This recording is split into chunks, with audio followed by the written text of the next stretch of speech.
Fala galera, sejam muito bem-vindos ao oitavo e penúltimo episódio da primeira temporada desse canal. Eu sou Marcelo Horta, estudante de psicologia, e o tema de hoje é Quando o passado entra na sessão sem pedir licença. Uma das ideias mais importantes da clínica psicodinâmica é também uma das mais desconfortáveis. A gente não se relaciona apenas com as pessoas do presente. Muitas vezes, sem perceber, leva para cada relação um elenco inteiro do passado. Pai, mãe, cuidadores, figuras de autoridade, amores antigos, abandonos, críticas, expectativas, medos, vixe. Todo mundo entra na sala junto. E é isso que torna a transferência tão central. Na análise, o paciente não conta apenas a própria história. Ele tende a repeti-la na relação com o terapeuta. O passado não aparece como lembrança morta, tipo arquivo antigo em HD externo. Ele aparece vivo, atuando no presente, tentando fazer o analista ocupar um papel dentro de um roteiro emocional antigo. Freud percebeu que nós não inventamos um modo novo de amar, de confiar, temer ou desconfiar a cada pessoa que conhecemos. Seria trabalhoso demais. Desde cedo, formamos padrões de investimento afetivo. Aprendemos nas primeiras relações o que esperar do outro. Crítica, abandono, cuidado, invasão, salvação, rejeição, e depois carregamos esses modelos para as novas relações. A mente economiza energia usando templates antigos. O problema é que alguns templates estão bugados desde a infância. Freud chamou esses padrões de clichês da vida amorosa. Amorosa aqui não significa só romance. Vale para amizade, família, trabalho e terapia. Uma pessoa pode entrar numa relação já esperando ser criticada, sentindo qualquer distância como abandono, podendo esperar que alguém a salve de si mesma, podendo se aproximar desejando cuidado, mas ao mesmo tempo sentindo esse cuidado como invasão. Pensa numa pessoa marcada pela espera de crítica. O terapeuta faz uma pergunta simples, talvez até neutra, e ela sente como acusação. O analista diz: "O que você sentiu nessa situação?" E a pessoa escuta internamente: "Explique-se, você está errado." A fala do terapeuta é atual, mas a ferida que responde é antiga. A sessão vira palco para um julgamento que já existia antes. Na espera de abandono, algo parecido acontece. O terapeuta encerra a sessão no horário combinado. Tecnicamente, ele só está respeitando o enquadre, mas o paciente pode sentir aquilo como rejeição. Você não se importa comigo. Tá me mandando embora? Eu sou descartável. A cena real é pequena, já o afeto é gigante. Quando a intensidade é desproporcional, a transferência está acendendo luz no painel. Também existe a espera de salvação. O paciente fantasia o terapeuta como alguém que vai resolver tudo. Organizar sua vida, curar sua dor e entregar um manual de instruções personalizado.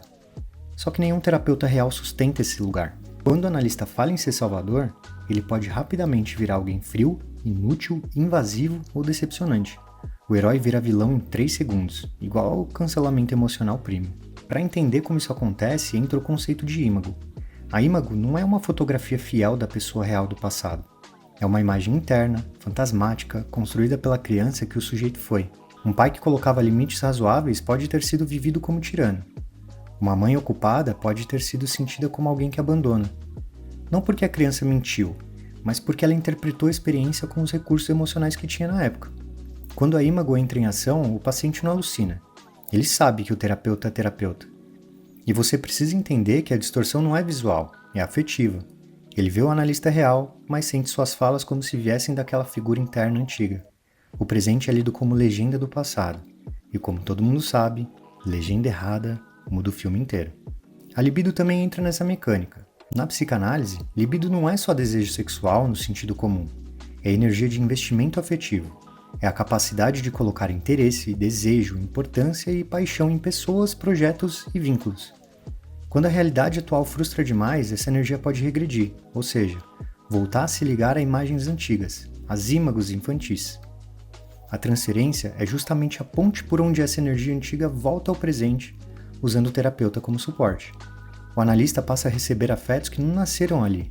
Pode ser amor, raiva, desconfiança, idealização, medo, dependência, inveja, enfim. O ponto não é julgar o paciente por sentir isso. O ponto é escutar o que essa emoção está repetindo.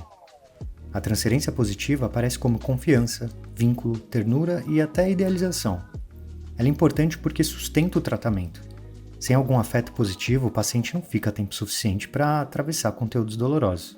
Se a sessão fosse só desconforto, ninguém voltaria. A transferência positiva cria uma espécie de margem emocional para suportar a dor. Mas a transferência também pode ser negativa. Aí aparecem raiva, desconfiança, hostilidade, medo de ser julgado ou sensação de ameaça. Isso não é necessariamente ruim. Pode ser material clínico valioso. A questão é que quando a transferência negativa aumenta demais, ela pode virar resistência, impedindo o trabalho. A resistência é a força inconsciente que atua contra a cura. E aqui vale frisar, força inconsciente. O paciente não está necessariamente sabotando de propósito. Ele pode querer melhorar de verdade, mas quando a análise chega perto de um conteúdo recalcado, a mente puxa o freio de emergência. O ego tenta evitar desprazer. Se abrir aquela porta parece perigoso, a resistência aparece para manter tudo trancado. Na prática, a resistência pode surgir como silêncio, atraso, falta, mudança brusca de assunto, esquecimento, piada fora de hora ou explicações intelectuais demais. A pessoa está chegando perto de uma lembrança dolorosa e do nada começa a falar do clima, do preço do café ou da série que maratonou. A mente faz um corte estratégico, tipo internet caindo quando a conversa fica séria. Uma forma sofisticada de resistência é a intelectualização. A pessoa fala sobre o próprio sofrimento com termos técnicos, teorias, leituras e explicações complexas. Parece elaboração, mas às vezes é defesa. Ela entende tudo, mas não sente nada. Fala do trauma como quem apresenta um seminário. O pensamento vira uma luva térmica para pegar um afeto radioativo sem se queimar. Na clínica psicodinâmica, entender intelectualmente não basta. Se bastasse, todo mundo que compra um livro de autoajuda estaria curado até o capítulo 3. A elaboração exige atravessar o afeto.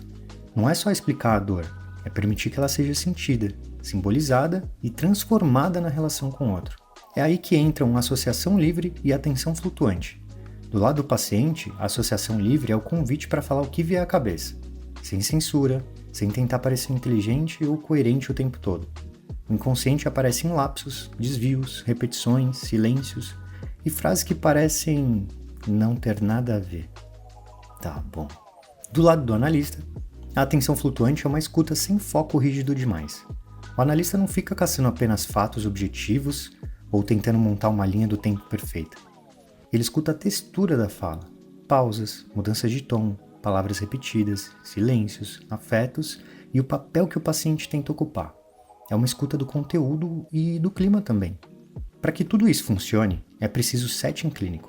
O setting é o enquadre, horário, duração, frequência, sigilo, pagamento, limites e neutralidade. Parece burocracia, mas não é não. É o que cria segurança para a transferência aparecer sem virar caos.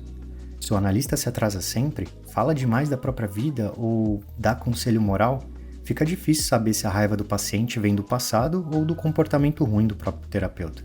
Freud resume o trabalho clínico em 3 verbos: recordar, repetir e elaborar. O paciente lembra, mas também repete. E o objetivo é elaborar, isto é, perceber o roteiro que se repete e construir um novo sentido para ele. A clínica começa quando o sujeito entende que talvez esteja encenando uma peça antiga em um palco novo. No fundo, transferência não é um detalhe da terapia, é o lugar onde a história ganha corpo. O paciente não fala só sobre abandono, crítica ou invasão, ele sente isso ali. E se o analista consegue sustentar o enquadre sem repetir os papéis antigos, algo novo pode aparecer. A pessoa deixa de ser apenas personagem de um roteiro herdado e começa aos poucos a ganhar autoria sobre a própria cena. Espero que você tenha gostado desse episódio, e se você gostou, se inscreve no canal, deixe seu like e fique ligado. Amanhã tem o último episódio da primeira temporada desse podcast.